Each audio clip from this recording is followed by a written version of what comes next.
আসসালামু আলাইকুম রহমতুল্লাহ। কুরআনে কেন আল্লাহ তাআলা ঘোড়ার কসম খেয়েছেন? সর্বপ্রথম কোন নবী ঘোড়ার পিঠে চড়েছেন এবং আল্লাহ তাআলা ঘোড়াকে কিভাবে সৃষ্টি করেছেন? সুপ্রিয় দর্শক, আজকে আমরা ঘোড়া সম্পর্কে এমন কিছু ঘটনা বর্ণনা করব যা আপনি ইতোপূর্বে কোথাও শোনেননি। প্রিয় বন্ধুরা, পবিত্র কুরআনে আল্লাহ তাআলা ঘোড়ার কসম খেয়েছেন তার সম্মান বর্ণনা করার জন্য। মহান আল্লাহ তাআলা বলেন, শপথ ওইসব ঘোড়া যারা ঊর্ধ্বশ্বাসে ছুটে চলে। এখানে আল্লাহর পথে সংগ্রামে ব্যবহৃত ঘোড়া সমূহের কথা বলা হয়েছে, যারা যুদ্ধের ময়দানে দৌড়াতে দৌড়াতে হাঁপাতে থাকে। প্রিয় দর্শক, আসুন আমরা জেনে নেই আল্লাহ তাআলা কিভাবে ঘোড়া সৃষ্টি করেছেন। আল্লামা দারিমি রহমাতুল্লাহ আলাইহি ইরশাদ করেন, মুহাম্মদ বিন জাফর বলেন, তিনি হযরত আলী রাদিয়াল্লাহু থেকে একটি বয়ান বর্ণনা করেন।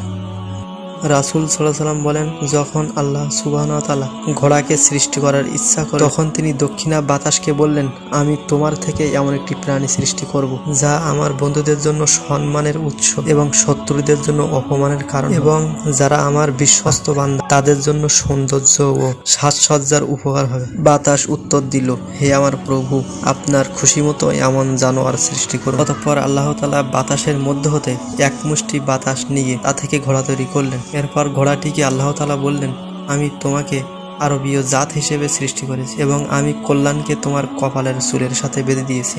তোমার পিঠের সওয়ার হবে মানুষ এবং জীবিকার প্রয়োজনীয় মাল সামানা এক স্থান থেকে অন্য স্থানে নিয়ে যাবে। তুমি হবে মানুষের সবচেয়ে অনুগত এবং বিশ্বস্ত সহচর। মানুষ নিজের জীবিকা নির্বাহের জন্য তোমার সাহায্য প্রার্থী হবে, যার ফলে জীবিকা নির্বাহের অন্যান্য জীবজন্তুর তুলনায় তোমাকে মানুষ বেশি সাহায্য করবে। তুমি হবে তোমার মালিকের সবচেয়ে প্রিয় এবং প্রয়োজনীয় পশু। নিজের নানান প্রয়োজন পূরণ করা এবং শত্রুদের সাথে লড়াই করার সময় আমার সৃষ্টির শ্রেষ্ঠ মাখলুকাত মানবজাতি তোমার উপর নির্ভরশীল হবে এবং তোমার পিঠের ওপর এমন সব মানুষেরা সওয়ার করবে যারা আমার তাসবিহ ও তাহলিল এবং তাকবীর ও তাহমিদ করবে। অতঃপর রাসূল সাল্লাল্লাহু আলাইহি ওয়াসাল্লাম বলেছেন, যে ব্যক্তি আল্লাহ তাআলা তাহলিল, তাকবীর ও তাহমিদ পাঠ করে, তখন ফেরেশতারা তার কথা শোনেন এবং তার জবাবের উত্তর দেন। রাসূল সাল্লাল্লাহু আলাইহি ওয়াসাল্লাম বলেছেন, যখন আল্লাহ তাআলা সমস্ত মাখলুকদেরকে আদম আলাইহিস সালামের সামনে পেশ করার নির্দেশ দিয়েছেন, তখন আল্লাহ তাআলা হযরত আদম আলাইহিস সালামকে বললেন, আমার এই মাখলুকদের মধ্য হতে আপনি যাকে চান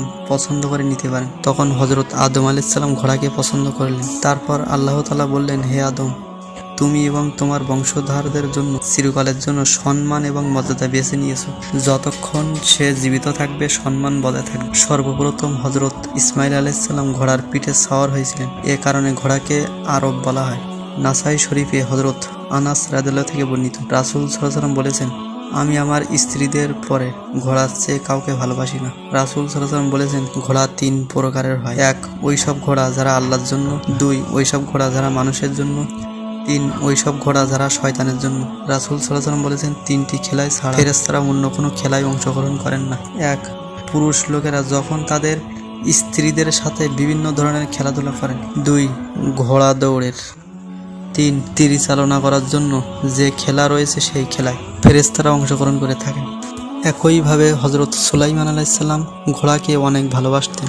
একদিন হযরত সুলাইমান আলাইহিস সালাম ঘোড়ার দৌড়ের প্রতিযোগিতা করলেন। সেগুলো সবই ছিল ডানাওয়ালা ঘোড়া। হযরত সুলাইমান আলাইহিস সালামকে রানী বিলকিস অনুরোধ করেছিলেন তার সেই ডানাওয়ালা ঘোড়া তার সামনে প্রদর্শন করতে। তিনি এই খেলায় এমনভাবে মশগুল হয়ে গেলেন যে এদিকে আসরের নামাজের ওক্ত কাজা হয়ে গেল এবং সূর্য ডুবে গেল। পরবর্তীতে হযরত সুলাইমান আলাইহিস সালামকে যখন বিষয়টি খেয়াল হলো, তখন তিনি অত্যন্ত হতাশাগ্রস্ত হলেন। তিনি অনুতপ্ত হলেন এবং আল্লাহর কাছে ক্ষমা চাইলেন। তারপর তিনি সকল ঘোড়াকে মুক্ত করে দিলেন।